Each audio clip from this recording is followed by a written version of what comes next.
But then there are the things you do because it's your passion. The things that fire you up in the morning, that drive you, that you truly believe will make a real difference to the country you love. And my great passion is building the big society, the big society, the big society, the big society. To take this opportunity to explain some of the real practical steps that we are taking to help make the big society a reality. But before I get into the details, let me briefly explain what the big society is and why I believe it's such a powerful idea. You can call it liberalism, you can call it empowerment, you can call it freedom, you can call it responsibility, but I call it the big society.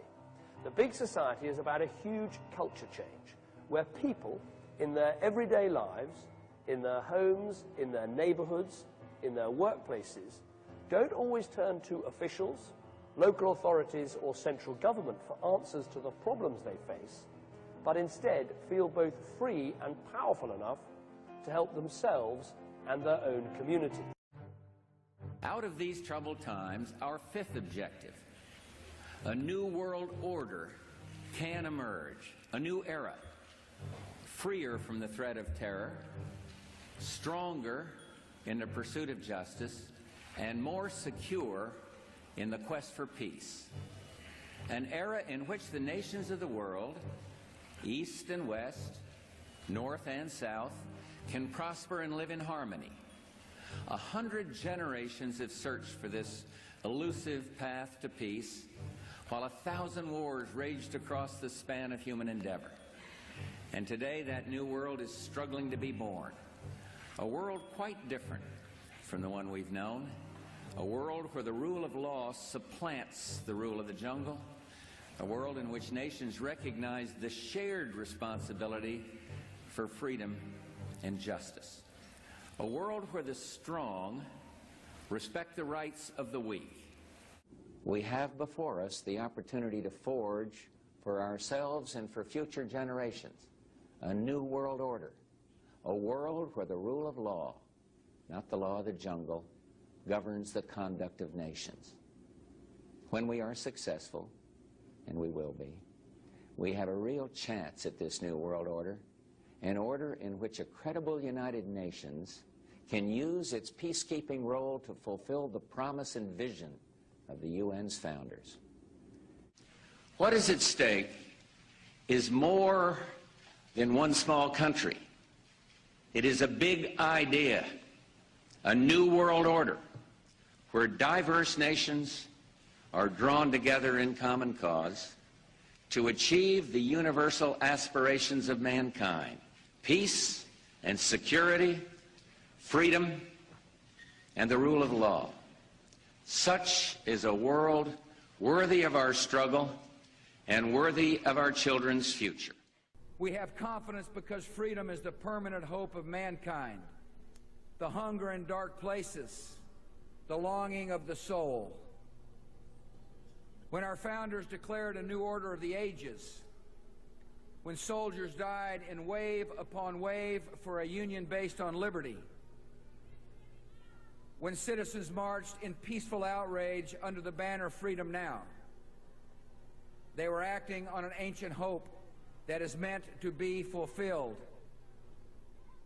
History has an ebb and flow of justice, but history also has a visible direction set by liberty and the author of liberty.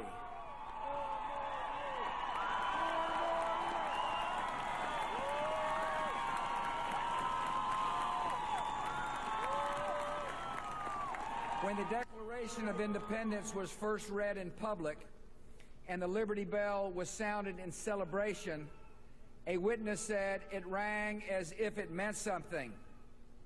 In our time, it means something still. America in this young century proclaims liberty throughout all the world and to all the inhabitants thereof.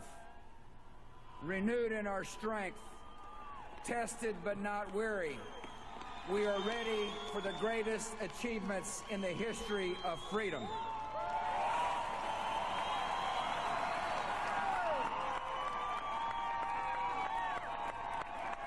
May God bless you, and may He watch over the United States of America.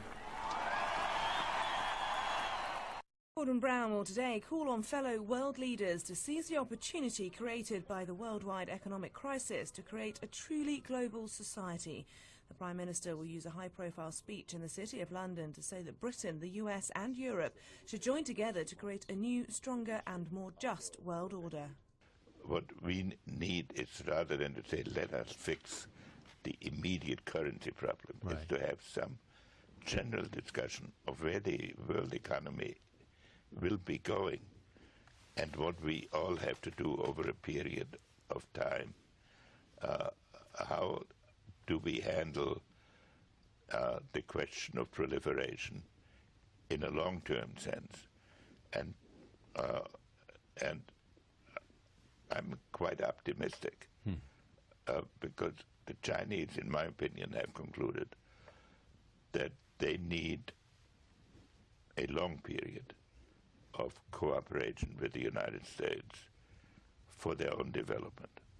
We have concluded that we have enough problems in the world without taking on confrontations with China. So the tone of what both sides are saying is extremely positive. So we are starting from a rather strong position. We have a lot of huge problems. We have the nuclear problem in Korea. We have the nuclear problem in Iran. We have, of course, the whole array of problems, each of which, Afghanistan, and so forth. But then we have the financial issues. But they really are issues of the construction of a new world order.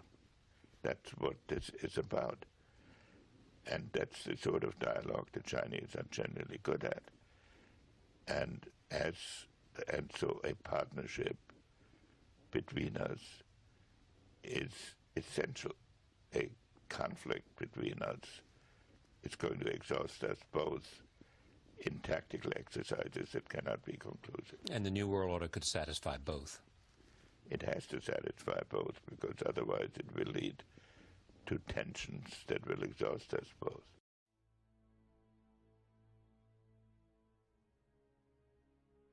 Vice President Joe Biden calls the newest graduates of the Air Force Academy strategic thinkers as well as warriors, and the future of the New World Order.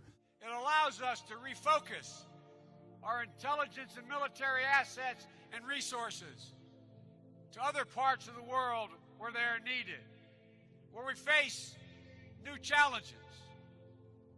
This is the world you are graduating into. This is what I want to talk about today with you for a few minutes. I believe we, and particularly you, your class, has an incredible window of opportunity to lead in shaping a new world order for the 21st century in a way consistent with American interest and the common interest.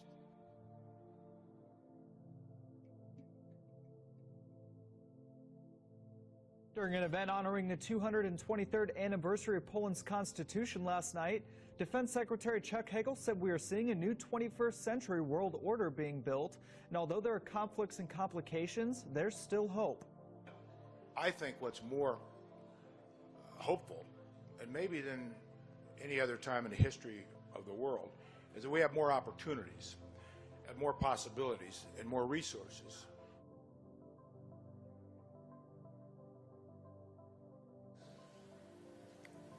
We meet here at a moment of testing for Europe and the United States, and for the international order that we have worked for generations to build.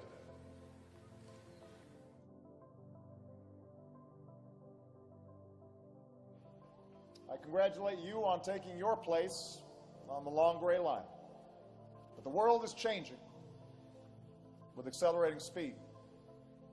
This presents opportunity, but also new dangers.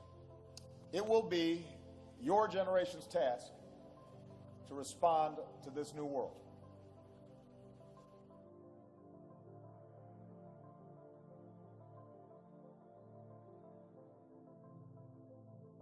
Over the last 2 years, journalists and activists have been fighting a specific provision in the annual National Defense Authorization Act, or NDAA, through a lawsuit called Hedges v. Obama. It's called Section 1021B, otherwise known as the Indefinite Detention Clause, which gives the U.S. military the right to indefinitely detain U.S. citizens anywhere in the world, including right here in America. This not only attacks your First Amendment rights, it attacks your Fifth Amendment rights, your due process clause, because this gives not the U.S. government, but the U.S. military the right to detain you and indefinitely with no due process. We have before us the opportunity to forge for ourselves and for future generations a new world order, a world where the rule of law, not the law of the jungle, governs the conduct of nations. When we are successful, and we will be, we have a real chance at this new world order, an order in which a credible United Nations can use its peacekeeping role to fulfill the promise and vision of the UN's founders. Now, when I was in America, I don't often say this, but I might as well say it here tonight, my driver, who has carried all the prophetic preachers across America before me, told me, he said, every time we get to a bridge, you watch. And we went through 38 states in 2.5 weeks, and every bridge we went near, there were men working underneath it, putting in steel girders. He said, that is for the United Nations tanks that are going to come in and take over America shortly. Is everybody clear what I'm saying tonight? This goes on tape. The whole of America will be inundated with United Nations troops. In fact, they're training now. Heavy artillery rocked downtown Tampa today as military gunships and helicopters roared by the convention center. Now, this was all part of the annual Special Forces Operations Convention. While it wasn't a real invasion, our Chris Trankman says it looked about as real as it could get. This was different. This was a first for me. Usually no one sees what we do. The display featured Apache helicopters speeding overhead, while bigger Black Hawk choppers carried highly trained operatives as part of a make-believe invasion. In the distance, they must travel to the target.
The ultimate goal that these people have in mind is the goal to create a one-world government run by the banking industry, run by the bankers, and they're doing it in sections. The European currency, the euro, and the European Constitution is one part of it.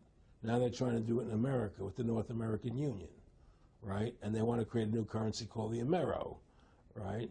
And the whole agenda is to create a one-world government where everybody has an RFID chip implanted in them. All money is to be in those chips, right? There'll be no more cash. And this is giving me straight from Rockefeller himself. This is what they want to accomplish. And all money will be in your chips. And so instead of having cash, anytime you have money in your chip, they can take out whatever they want to take out whenever they want to.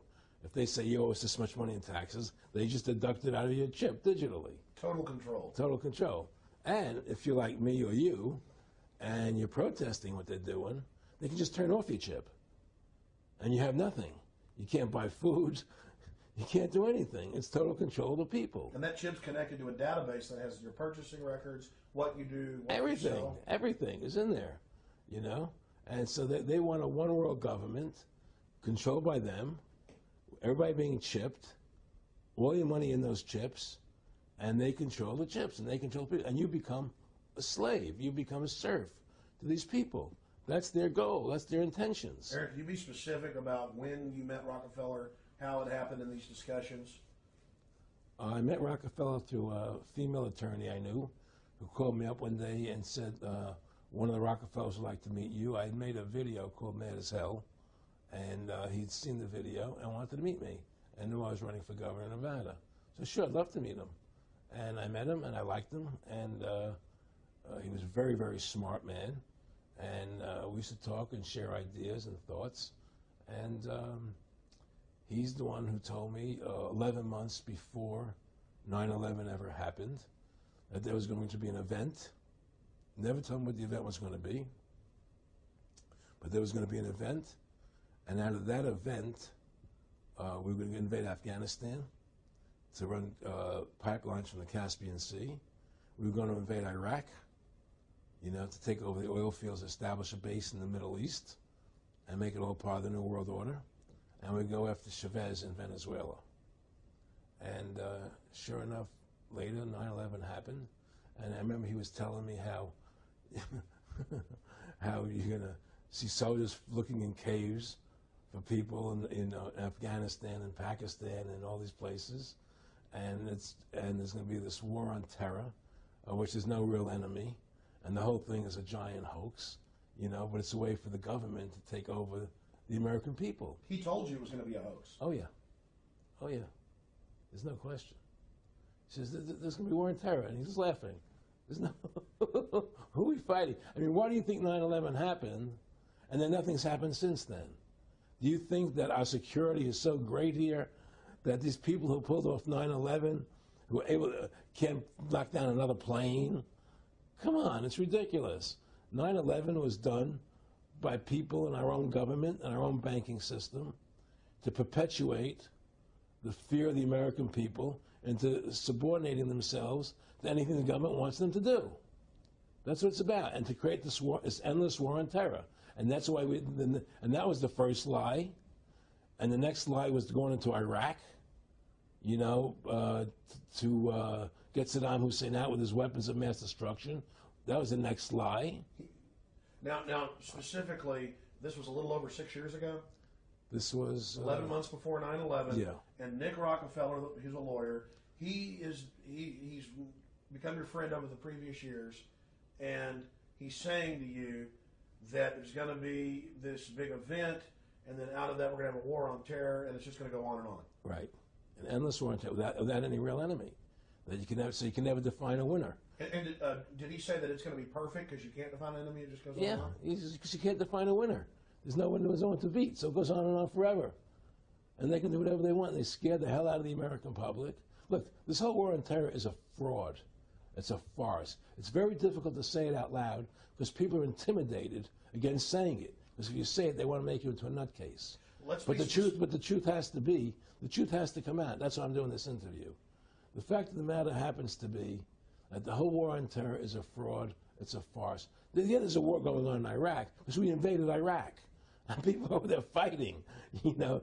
But the war on terror, that's a joke, you know. And until we discover what really happened on 9/11 and who was responsible for 9/11, because that's where the war on terror emanates from. That's where it comes from. It was 9/11 that allowed this war on terror to begin. And until we get to the bottom root of 9/11, the truth of 9/11, we'll never know about the war on terror. Aaron, you said that he was, and I think it's important, and I know this about the Rockefellers from Dr. Dennis Cuddy and many others who literally, you'll be 20 years old in a lunch line at college, and there's David Rockefeller. And here's your, I mean, they're experts at recruiting and getting what they call players, and that clearly he was, I mean, I want to make it specific and just get you to reiterate what you said last night about you got 30% of the vote, you were having an effect, you made mad as hell, they knew that you'd started the Constitution Party, they knew that you were somebody who was taking action and getting things done, you'd already made some big films, had a lot of other successes, so they were trying to recruit you, and didn't it come down to the point of, hey, we are here to recruit you, and don't worry, your chip's going to say, don't mess with us, you know, this guy's don't touch. Yeah, yes, that did happen. I was definitely being recruited, but it's more subtle than that. Well, in your words, just go through the process, and then what he said. Well, what it is remember, we were friends, and we used to go to my house a lot, we'd have dinner, we'd talk, And he'd tell me about business investments I get involved in, you know, or they would help me with this business investment or that business investment. And was I interested in joining the Council on Foreign Relations? You know, I would have to get a letter to join them, but was I interested in that? And, you know, just stuff, you know, leading you on. And I used to say to him that I never really did that because that wasn't where I was coming from. You know, as much as I like you, Nick, you know, your ways and my ways, we're on the opposite side of the fence. You know, I don't believe in enslaving people, you know, and he would come back with, oh, I do? Or? Well, it would be more like, you know. It's better for them. Well, it's more like, you know, how do I put it? It was like, what do you care about them? What do you care about those people? What difference does it make to you? Take care of your own life. Do the best you can for you and your family. What do the rest of the people mean to you? They don't mean anything to you. They're just serfs. They're just people. You know, it was just a lack of caring, you know, and that's just not who I was. It was just sort of like cold, you know. It was just like cold, you know. And I used to say to him, what's the point of all this? You have all the money in the world you need. You have all the power you need. What's the point? You know, what's the end goal? And he said the end goal is to get everybody chipped, to control the whole society, to have the bankers, the elite people, you know, the bankers and some governor controlling the world. And I said, do all the people in the Council on Foreign Relations believe this way you do? He said, no. You know, most of them believe they're doing the right thing. A lot of them believe it's better off being socialistic. You know, we have to convince people that socialism is really capitalism. Because America's becoming a socialist country. It's a communist country today. Well, one of the things they told me was that he was at the house one night, and he would talk, and he started laughing. He said, Aaron, what do you think women's liberation was about? And I said, I had pretty conventional thinking about it at that point. I said, I think it's about women having the right to work, getting equal pay with men, just like they won the right to vote, you know? And he started to laugh. He said, you're an idiot. And I said, why am I an idiot? He said, let me tell you what that was about. We, the Rockefellers, funded that. We funded Women's Lib, you know? And we're the ones who got all over the newspapers and television, the Rockefeller Foundation. He says, and you want to know why? He said, there were two primary reasons. And they were, one reason was we couldn't tax half the population before Women's Lib. And the second reason was, now we get the kids in school at an early age. We can indoctrinate the kids how to think. It breaks up the family. The kids start looking at the state as the family, as the school, as the officials, as their family, not as the parents teaching them. And so those are the two primary reasons for Women's Lib, which I thought up to that point was a noble thing. You know, when I saw their intentions behind it, where they were coming from when they created it, the thought of it, I saw the evil behind what I thought was a noble adventure.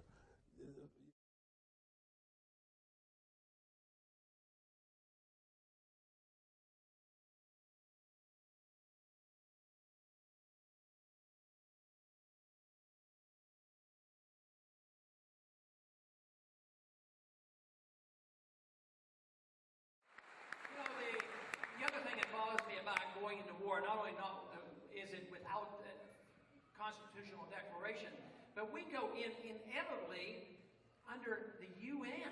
I mean, even in this war, we went in to enforce UN resolution. So I would say the proper position that we should have for the UN is that there's no need to be in the UN. Why don't we just get out?